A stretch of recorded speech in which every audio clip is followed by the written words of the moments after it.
தமிழ் சொந்தங்கள் அனைவருக்கும் டாப் சதீசீலனின் அன்பு வணக்கங்கள். நாம இன்னைக்கு பார்க்க போற டாபிக் என்ன அப்படின்னா நெடுநல் வாடை. 10 பாட்டு பார்த்துட்டு இருக்கோம் இல்லையா? ஸோ 10 பாட்டுல நம்ம கடைசி இன்னைக்கு பார்க்கறது என்ன? நெடுநல் வாடை. இன்னைக்கு நம்மளுடைய 39வது வகுப்பு. சரிங்களா? ஓகே, நம்ம பார்க்கலாமாங்க?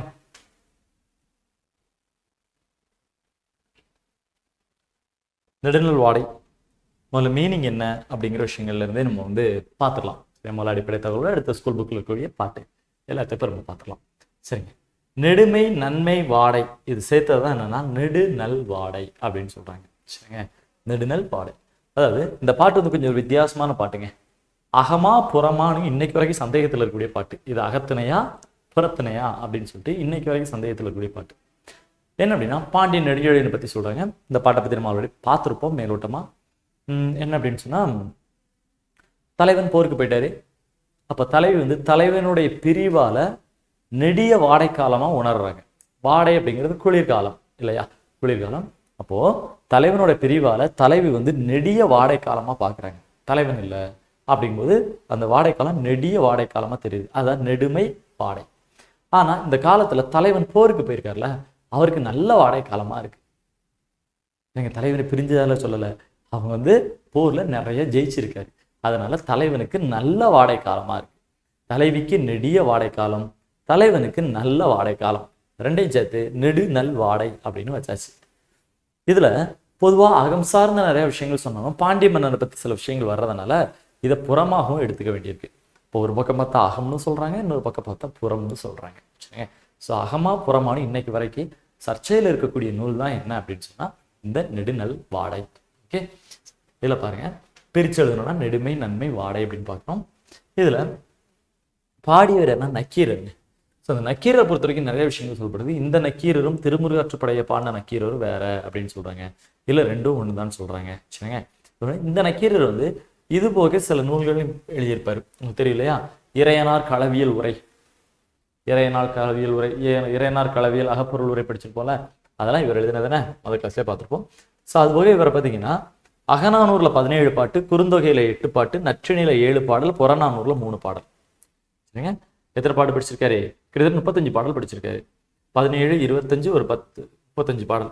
அகநானூர்ல 17, குறுந்தொகையில 8, தென் நற்றிணையில 7, புறநானூர்ல 3 அப்படின்னு சொல்லிட்டு நம்ம 8 தொகையில மட்டுமே கிட்டத்தட்ட 35 பாடல்கள் இவர் பாடின பாடலே இருக்கு. ஓகே, கீழே கொடுத்துருக்கோம். சரி, இந்த நக்கீரர் இருக்கார் இல்லையா? இதுல பாட்டோட தலைவனா யாரை பார்த்துருக்கோம் அப்படின்னா பாண்டியன் நெடுஞ்செழியன். இதுல 188 பாடல் அடிகள் இருக்கு. இதுல இருக்கக்கூடிய பாடல் அடிகள் பார்த்தீங்கன்னா 188.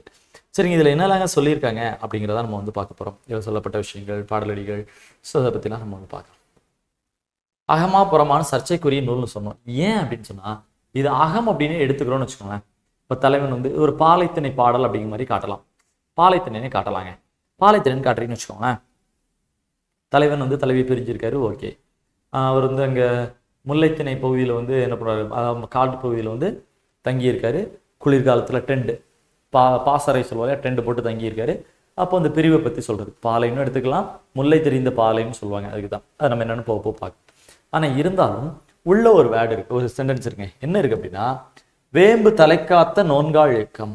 வேம்பு தலைக்காத்த, வேம்பு தலைக்காத்த அப்படின்னு சொன்னால் என்னது? வேம்பு அப்படின்னு என்னது? வேப்பம்பு. ஸோ அதனால வேம்பு தலைக்காத்தன என்னது? வேப்பம்பு மாலையை சூடியவன் பாண்டியன். பாண்டியன் மன்னனை பற்றி சொல்கிறாங்கல்ல, அதனால இது என்ன அப்படின்னு சொன்னால் புறம் அப்படின்னு சொல்லப்படுது.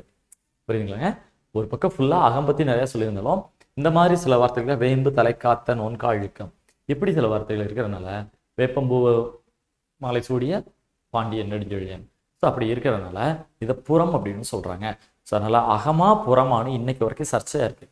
10 சரி, பரிபாடல் கூட அகமும் புறமும் கலந்ததுன்னு சொல்லி முடிவுக்கு வந்துட்டோம். ஆனால் நெடுநல் வாடைய இன்னும் நிறைய பேர் அகம்னு சொல்கிறாங்க, சில பேர் புறம்னு சொல்கிறாங்க. அகமா புறமான சந்தேகத்தில் இருக்கக்கூடிய நூல்ல இது ஒரு முக்கியமானதுங்க. பாத்திரமா அகமா புறமா சர்ச்சைக்குரிய நூல். இந்த அரண்மனை அமைப்பை பற்றிலாம் இதில் சொல்லியிருக்காங்க. சரி, அரண்மனை அமைப்பை பற்றி நேற்று பார்த்தீங்கன்னா, சரி முந்தா நாள் பார்த்தீங்கன்னா இதில் பார்த்துருப்போம், நம்ம மதுரை காஞ்சியிலோட பார்த்துருப்போம் இல்லையா? அது மாதிரி அரண்மனை அமைப்பை சொல்கிறாங்க. பாலையின் உரிப்பொருளும் முல்லையின் உரிப்பொருளும் காணப்படுவதால் இது முல்லை தெரிந்த பாலை பாடல். இது முக்கியமானதுங்க. முல்லை தெரிந்த பாலை பாடல்னு சொல்லுவாங்க. இதுல 2 உரிப்பொருள் இருக்கு. பாலைக்கான உரிப்பொருள் அந்த பிரிதல் நிமித்தமும் இருக்கு. முல்லைக்கானது தலைவி அந்த பக்கம் காத்திருத்தலும் இருக்கு. தலைவன் போருக்காக பிரிஞ்சு போறாரு, தலைவி தலைவனுக்காக காத்திருக்காங்க. அப்போ ரெண்டுமே இருக்கிறதுனால முல்லை விரிந்த பாலை பாடல் அப்படின்னு பேரு. என்னங்க? முல்லை விரிந்த பாலை பாடல் நெடுநல் வாடை. அடுத்து இப்போ சொன்னோம் பாண்டியனுக்குரிய வேப்பமாலை சொன்னதுன்னா இது வந்து புறப்பொருளையும் வருதுன்னு சொல்லியிருக்கோம். சரிங்களா? ஓகே. அப்போ பேசிக் பார்த்தோம். 188 பாடலடிகள் இருக்கு. நக்கீரர் பாடியிருக்காரு, பாண்டியன் நெடுஞ்செழியன் பாடியிருக்காரு. அகமா புறமானு இன்னும் சந்தேகமா இருக்கு, ஏன்னா பாண்டிய மன்னனை பத்தி உள்ள வர்றதுனால. சரியா? அதை பார்த்தோம். அரண்மனை பத்தி பாடியிருக்காங்க. பாலை அடுத்து வந்து என்னது இது சொல்லியா, பாலை பத்தியும் முல்லை உரிப்பொருளும் வந்திருக்கு. அதனால முல்லை விரிந்த பாலை பாடல் ரெண்டும் வந்ததுனால சொல்லிட்டோம். அடுத்து பாருங்க, முக்கியமான பாடலடிகள்ல இது பார்த்தோம். வேம்பு தலைக்காத்த நொன்கால் இழுக்கம் இப்ப பார்த்தோம். புனையா ஓவியம் கடுப்ப. இந்த புனையா ஓவியம்னா என்னங்க? நம்ம இது இருக்கு இல்லைங்க, பாறை ஓவியங்கள் வச்சு சும்மா கோட்டு ஓவியங்கள் பெயிண்ட் பண்ணாம அவுட்லைன் மட்டும் வச்சு வரையும் இல்லையா, அதுதான் புனையா ஓவியம். ஸோ அந்த புனையா ஓவியம்ங்கிறது வந்து நெடுநாள் வாடையில சொல்லப்பட்டிருக்கு. கேட்ட கொஸ்டின் தான். சரிங்க. இதுல என்ன சொல்றாங்கன்னா, புனையா ஓவியம் போல தலைவி இருந்ததா சொல்லியிருக்காங்க. புனையா ஓவியம் போல தலைவி. அதோட பாருங்களேன், அழகா சொல்லுங்க. புனையா ஓவியம்னு என்னங்க, பெயின்லாம் இல்லாம கலர்ஃபுல்லா இல்லாம இதுல அவுட்லைன் மாதிரி இருக்குல்ல, அதான் சொல்றோம். தலைவனை பிரிஞ்ச தலைவி வந்து புனையா ஓவியம் போல சொல்றாங்க. தனக்கு அலங்காரப்படுத்திக்காம இருந்திருப்பாங்க, ஆனா அழகா ஓவியம் மாதிரி இருக்கிறாங்க. அழகான ஒரு வார்த்தையில சொல்லியிருக்காங்க இல்லையா? சரி, நமக்கு தேவை இது ரெண்டுமே தேவை. இதுல புனையா ஓவியம்ங்கிறது முன்னாடி கேட்ட கொஸ்டின் தான். சரிங்க. புனையா ஓவியம் கடுப்ப. புனையா ஓவியத்தை பத்தி சொன்னது அந்த கோட்டு ஓவியங்கள்னு சொல்லல, அந்த மாதிரி கோட்டு ஓவியங்களை புனையா ஓவியம் சொன்ன நூல் எதுனா நெடுநல் வாடை. சரியா? கோட்டு ஓவியங்கள் படிப்போம் இல்லைங்க. ஸோ இந்த பாறைகள் இதெல்லாம் வரைஞ்சிருப்பாங்க இல்லையா, அந்த மாதிரி இது கோட்டு ஓவியம்னு சொல்லுவோம். கலர் கொடுக்காம பெயிண்ட் பண்ணாம வந்து. ஸோ இந்த மாதிரி ஓவியங்களை தான் புனையா ஓவியம்னு சொல்லுவாங்க. ஸோ இப்போ கோட்டோவியத்தை சொன்ன நூல் அப்படிங்கிறது நெடுநல் வாடை. ஓகே. அடுத்து இதுல காற்றோட திசைகளை வச்சு சொல்றாங்க. எந்த திசையில இருந்து வந்த காத்துக்கு என்ன பேருன்னு சொல்லியிருப்பாங்க. சரியா? எந்த திசையில இருந்து வரக்கூடிய காற்றுக்கு இந்த திசைன்னு சொல்லியிருப்பாங்க. தெற்கிலிருந்து வருவது தென்றல். தெற்கிலிருந்து வருவது தென்றல். குணக்கு கிழக்கிலிருந்து வரக்கூடியது கொண்டல். நம்ம இப்போ அன்னைக்கு கூட ஒரு கிளாஸ்ல படிச்சிருப்பேன். குண அதெல்லாம் படிச்சிடலாங்க. அதெல்லாங்க. குணக்கிலிருந்து வருவது கொண்டல். குணக்குனா மேற்கு, மேற்கிருந்து வீசக்கூடிய காத்து கொண்டல் காத்து. அடுத்து குடக்கு சரி, குணக்குங்கிற கிழக்கு, சாரிங்க, கிழக்கிருந்து வீசக்கூடியது கொண்டல். குடக்கு அப்படிங்கிறது மேற்கு, மேற்கிருந்து வீசக்கூடியது கோடை காத்து. வடக்கிருந்து வீசுவது வாடை காத்து. சரிங்க. தெற்கிருந்து வீசுறது தென்றல். குணக்கு கிழக்கிருந்து வீசுறது நமக்கு கொண்டல். குடக்கு மேற்கிருந்து வீசக்கூடியது கோடை, வடக்கிருந்து வீசக்கூடியது வாடை. இதுல இந்த திசையில் வந்து பார்த்தோம்னா இதுவும் முக்கியமான ஒரு விஷயம். சரிங்க. ஸோ இப்போ காற்றோட வகைகளை பற்றி சொல்லுவோம். எந்தெந்த டைரக்ஷன்ல இருந்து வரக்கூடிய காற்று எந்தெந்த மாதிரியான பேர்ல இருக்கு அப்படின்னு பார்த்துருக்கீங்க. சரிங்க. அப்போ தெற்கிருந்து வந்தா தென்றல்.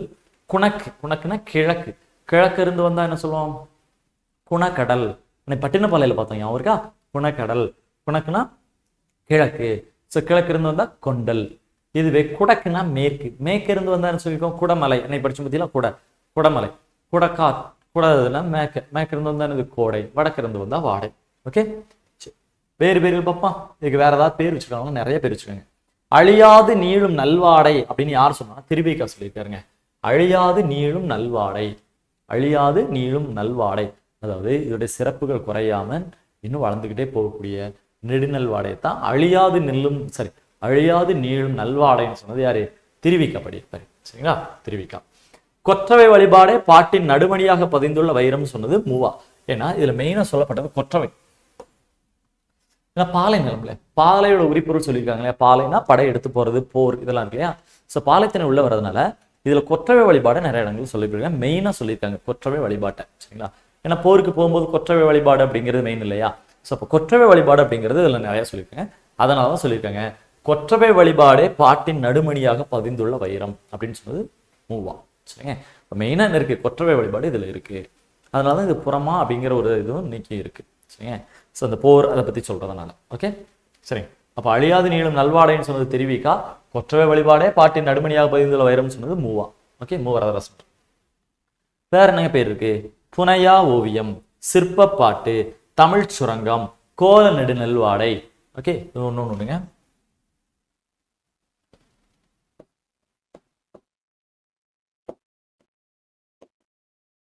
பத்துப்பாட்டு இலக்கிய கருவூலம் அல்லது பத்துப்பாட்டு கருவூலம்னு சொல்லுவாங்க. பத்துப்பாட்டு கருவூலம் இல்ல நிறைய விஷயங்கள் சொன்னதுனால பத்துப்பாட்டு கருவூலம்னு ஒரு பேர் இருக்கு.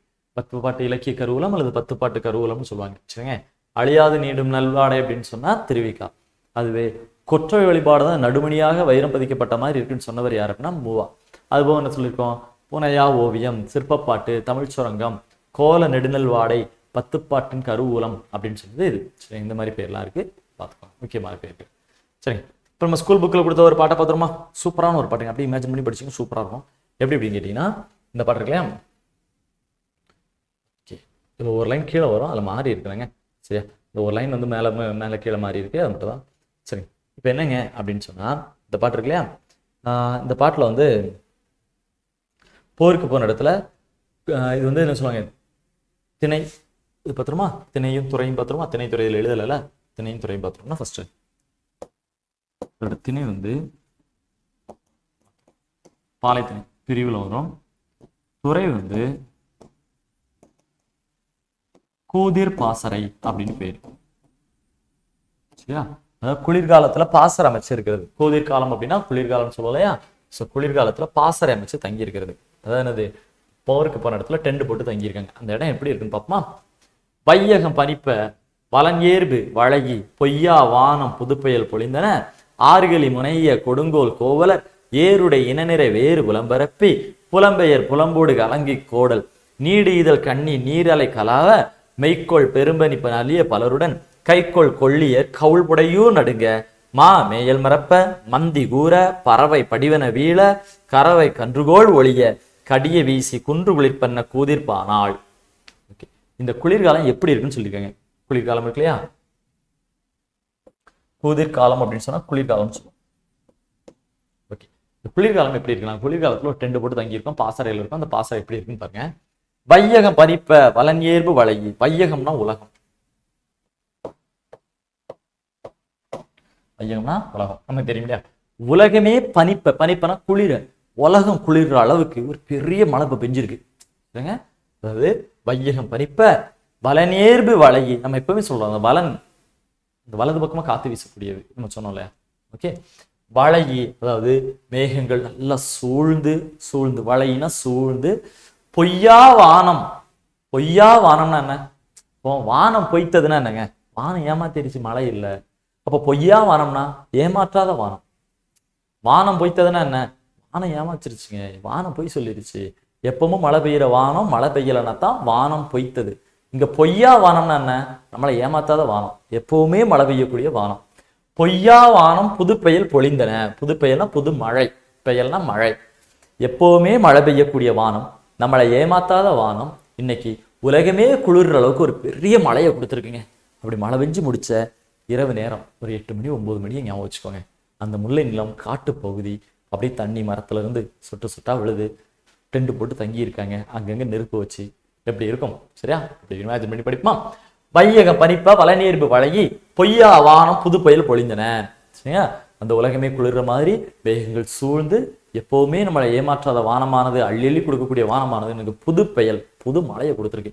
அப்படிப்பட்ட அன்னைக்கு ஆறுகளி முனைய கொடுங்கோல் கோவலர் ஏருடைய இனநிறை வேறு புலம்பரப்பே, அதாவது இந்த சொல்லுவாங்க இல்லையா, கொடுங்கோல் கோவலர் வளைந்த கம்பை வைத்திருக்கக்கூடிய கோவலர்கள், ஆணிரை மேய்க்கக்கூடிய மக்கள், இங்க இருக்கக்கூடிய என்னது இந்த குளிரை பார்த்துட்டு ஏருடை இனநிறை, ஏருடை இன ஏறு, இந்த ஆணிரைகளை சொல்றோம், ஆடு மாடு எருமைகள் இதெல்லாம் இருக்கும் இல்லையா, இத வேறு புலம், புலம்னா நிலம்,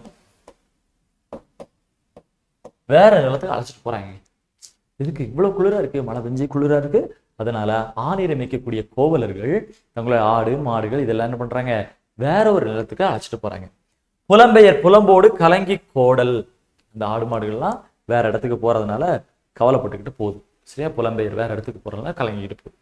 நீடு இதழ் கண்ணி நீரலை கலாவ, நீடு இதழ், இங்க இருக்க பூவுடைய இதழ்கள், நீண்ட இதழ்கள்ல இருந்து தண்ணி சொட்டு சொட்டா கீழே விழுது. சொல்லுவாங்க மழை பெஞ்சு முடிச்சாலும் அந்த மரத்துல இருந்து தண்ணி விழும் இல்லையா, அதை சொல்லியிருக்காங்க பாருங்க. நீடு இதழ் கண்ணி நீர் அலை கலாவ, அப்படி இருந்து மரத்துல இருந்து நீண்ட இதழ்களுடைய பூவுல இருந்து ஒவ்வொரு துளியா கீழே விழுந்துகிட்டு இருக்கு. ஓகே, மெய்க்கோள் பெரும்பனி நலிய பலருடன் கைக்கோள் கொள்ளியர் கவுள்புடையும் நடுங்க, கவுள்னா கண்ணம், மெய்க்கோள் பெரும்பனி நலிய பலருடன், மெய் என்னது உடம்பு எவ்வளவு குளிரை ஏத்துக்க முடியும், அவ்வளவு குளிரை தாண்டி அடிக்குது. சரிங்க, நம்ம உடம்பு ஏற்றுக்கொள்ள முடியாத அளவுக்கு குளிர் இருக்கு. அதனால என்ன பண்றாங்க, நலிய பலருடன், அந்த இடத்துல குளிரை தாங்க முடியாம நலிஞ்சு போயிருக்கூடிய பல பேர் சேர்ந்து என்ன பண்றாங்க, கைக்கோள் கொள்ளியர், நெருப்பு வச்சிருக்காங்க, கொள்ளினா நெருப்பு, கைக்கோள் நெருப்புல கையை இப்படி காட்டி தன்னுடைய கன்னத்துல வச்சுக்கிறாங்க. கவுள் புடையும் நடுங்க. ஓகே. மெய்க்கொள் பெரும்பனி, அந்த உடம்பு தாங்கிறத விட அதிகமாக பனி அடிக்குது, குளிர் அடிக்குது. இதை பார்த்து நலிய பலருடன் என்ன சொல்றாங்க, அந்த குளிரை தாங்க முடியாம இருப்பாங்க இல்லையா, அவங்கெல்லாம் கை கொள்ளியர், நெருப்பு வச்சு அதுல கையை கொண்டு வச்சு இப்படி கவுள் புடையும் நடுங்க, அப்படி நடுக்க கையை வந்து கன்னத்துல வச்சுக்கிட்டு இருக்காங்க. சரிங்களா? போருக்கு போயிருக்காங்க. அங்க உலகமே குளிர் அளவுக்கு இன்னைக்கு பெரிய மழை பெஞ்சிருக்குது. மழை பெஞ்சதுனால அங்க இருக்கக்கூடிய கோவலர்கள் தங்களுடைய ஆடு மாடுகளான நிறைகளை வேறு இடத்துக்கு கொண்டு போறாங்க. அதனால வருத்தப்பட்டுக்கிட்டே அந்த ஆடு மாடுகள் வேறு இடத்துக்கு போய்கிட்டு இருக்குது. அப்புறம் பார்த்தீங்கன்னா அங்க இருக்க வந்து மரத்துல இருக்க பூக்கள்ல இருந்து தண்ணி சொட்டு சொட்டா விழுந்துகிட்டு இருக்குது.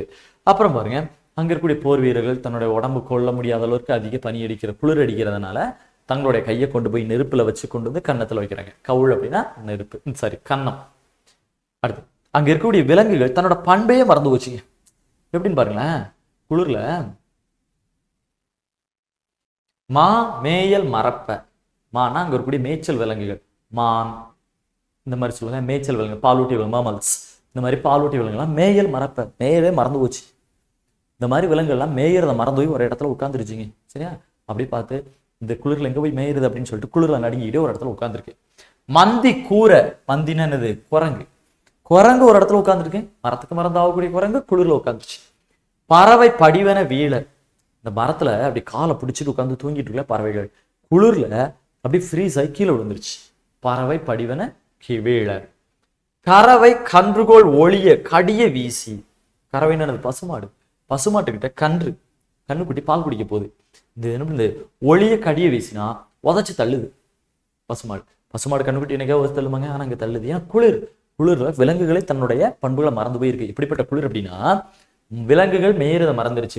மேயல் மறப்ப மந்தி கூரை, மரத்துக்கு மரம் தாவக்கூடிய இது குரங்கு கூட ஒரே இடத்துல உட்காந்துருச்சு. அடுத்தானே பறவை படிவன வீழ, அதாவது பறவைகள் எல்லாம் என்னது அப்படி உட்காந்து தூங்கும் இல்லையா, இப்போ ஃப்ரீஸ் ஆகி அப்படி கீழே விழுந்துருச்சு. அடுத்து பாருங்க, கறவை கன்றுகோள் ஒளிய கடிய வீசி, கறவைனா பசுமாடு. ஸோ பசுமாடு என்ன பண்ணுது, தன்னுடைய கன்றுக்குட்டி பால் குடிக்க வரும்போது உதச்சி தள்ளுதுங்க. எதுக்கு அப்படின்னா, குன்று குளிர்பண்ண கூதிர்ப்பானாள், குன்று குளிர்பண்ண, அந்த குன்றுனா மலையே குளிர்வது போல, அந்த மலையே குளிர்ந்துருச்சுங்க. அந்த அளவுக்கு ஒரு குளிர் அடிக்குது இங்க அப்படின்னு சொல்லியிருக்காங்க. ஸோ இப்படிப்பட்ட ஒரு இடத்துல பாசறை டென்ட் போட்டு தான் யார் உட்காந்துருக்கா அப்படின்னு சொன்னா வீரர்கள் இருக்கிறாங்க. இந்த பாட்டு தான் நம்ம இப்போ பார்த்துருக்கோம். சரிங்க, ஓகே, பார்த்தோம். உலகமே குளிர்ற அளவுக்கு இங்க பெரிய மலைகள் பெஞ்சிருக்கு. அதுக்கப்புறம் பாருங்க, பொய்யா வாரம் புது பெயர் பொழுது அதெல்லாம் ஓகே. அடுத்து கோவலர்கள் என்ன பண்ணியிருக்காங்க, தங்களோட நிறைகளை வேற இடத்துக்கு கொண்டு போறாங்க. அதனால அந்த நிறைகள் எல்லாம் கவலையோட போகுது. இப்போ போகும்போது மரத்துல இருக்க நீடிதழ் கண்ணி, பெரிய இதழ்கள் வந்து சொட்டு சொட்டா தண்ணி விழுந்துகிட்டு இருக்குது. அடுத்து பாருங்க, இங்க இருக்கக்கூடிய வீரர்கள் எல்லாம் தங்களோட உடம்பு கொள்ள முடியாத அளவுக்கு அதிகமான பனி அடிக்குது. தன்னோட கையை கொண்டு போய் நெருப்புல வச்சு கன்னத்துல வச்சுக்கிறாங்க. அடுத்து பார்த்தீங்கன்னா, இங்க இருக்க விலங்குகள், மேய்ச்சல் விலங்குகள் மேயிறத மறந்துருச்சு. குரங்குகள் எங்கேயுமே தாவாம ஒரே இடத்துல உட்கார்ந்துருக்குது. அடுத்து பறவைகள் ஃப்ரீஸ் ஆகி மரத்துல வந்து கீழே விழுது. பசுமாடு தன்னோட கன்றுக்குட்டிக்கு பால் கொடுக்காம எட்டி உதைக்குது. அதாவது இந்த குளிரால இந்த குன்று மலையே குளிர்ச்சி அடைஞ்ச மாதிரி இருக்கு. இப்படிப்பட்ட ஒரு குளிர்கால தான் நாங்கள் வந்து கேட்கிறோம் அப்படிங்கிறது சொல்லியிருக்காங்க. சரிங்க, ஓகே, சூப்பர். ஓகேவா? இதில் இருக்க பேசிக் டீடைல்ஸ் பார்த்தீங்க. அதுக்கப்புறம் இதில் காத்துற வகைகள் சொன்னோம்.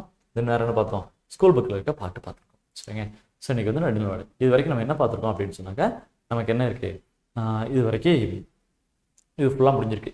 சங்க இலக்கியங்கள் 8 தொகை 10 பாட்டு, தென் அதே காலத்தில் எழுதப்பட்ட காப்பியங்களை நம்ம வந்து முடிச்சிருக்கிறோம். சரிங்க, ஸோ இது வரைக்கும் நம்ம வந்து முடிச்சதுங்க. ஓகே, இது வரைக்கும் முடிச்சுக்கோ இல்லையா? ஸோ அடுத்தது என்ன இருக்குன்னா, இதனால் வரைக்கும் பார்த்ததுலேருந்து ஒரு டிஸ்கஷன் செஷன் குட்டியாக வச்சுக்கலாம். சரிங்க, ஸோ என்ன பண்ண போகிறோம், ஒரு 20 or 25 கொஸ்டின்ஸ் வச்சு நம்ம டிஸ்கஸ் பண்ணிக்கலாம். சரிங்க, அந்த மாதிரி இருந்தால் சூப்பராக இருக்கும். இதுவரை பார்த்துருப்போம்ல, அதை நம்ம என்ன பண்ண போகிறோம், ரிவிஷன் பண்ண போகிறோம். சரிங்களா? ஸோ அது வந்து நாளைய கிளாஸில் காலையில் வழக்கம் போல் நடக்கிற இந்த 5 மணி கிளாஸில் ஒரு 22 or 25 கொஸ்டின்ஸ் வந்து நம்ம வந்து அப்படியே வந்து பார்க்கலாம். சரிங்க, so question with answer and ஒரு இதில் மாதிரி டிஸ்கஷன் மாதிரி பண்ணிக்கலாம். சரி, அதாவது எக்ஸ்ப்ளனேஷனோட பார்த்துக்கலாம். இதுவரை பார்த்தது ஒரு ரிவிஷன், அவ்வளோதான். பார்த்தது ரிவிஷன் பண்ண போகிறோம். ஓகேங்களா? சரி, நம்ம வந்து 9th கிளாஸில் ஒரு கொஸ்டின் கேட்டிருந்தாங்க, தலையானங்கானத்து செருவென்ற நெடுஞ்செழியன் இல்லையா? முந்தா நாள் கொஸ்டினில் சனிக்கிழமை கிளாஸில் கேட்டிருந்தோம் இல்லையா? தலையானங்கானத்து செருவென்ற நெடுஞ்செழியனை பற்றி சொல்லக்கூடிய கல்வெட்டு அப்படின்னா மாங்குளம் கல்வெட்டு சொல்லப்படும். சரியா? மதுரையில் மாங்குளம் கல்வெட்டு இருக்கு இல்லையா? மாங்குளம் கல்வெட்டில் பாண்டிய நெடுஞ்செழியனை பற்றி சொல்லணும்னு சொல்லுவாங்க. அது தலையானங்கானத்து செருவென்ற நெடுஞ்செழியனை பற்றி தான். அவரை பற்றி பாடல்கள் வந்து புறநானூறுலையும் இருக்குது, பார்த்துருப்பீங்களே, அதான் சொன்னோம். சரிங்க, ஓகே. ஸோ இன்றைக்கி வந்து நம்ம என்ன பார்த்துருக்கோம், நெடுநிலை வாடை பார்த்துருக்கோம். இது வரைக்கும் சங்க இலக்கியம் முடியும். இன்னும் அடுத்தடுத்து நம்ம கண்டினியூவாக பார்த்துக்கிட்டே இருக்கப்போ. ஓகே, சரி, ஓகே. கிளாஸ் கண்டினியூவாக வாட்ச் பண்ணி அடுத்த கிளாஸில் மீட் பண்ணலாம். நன்றி, வணக்கம்.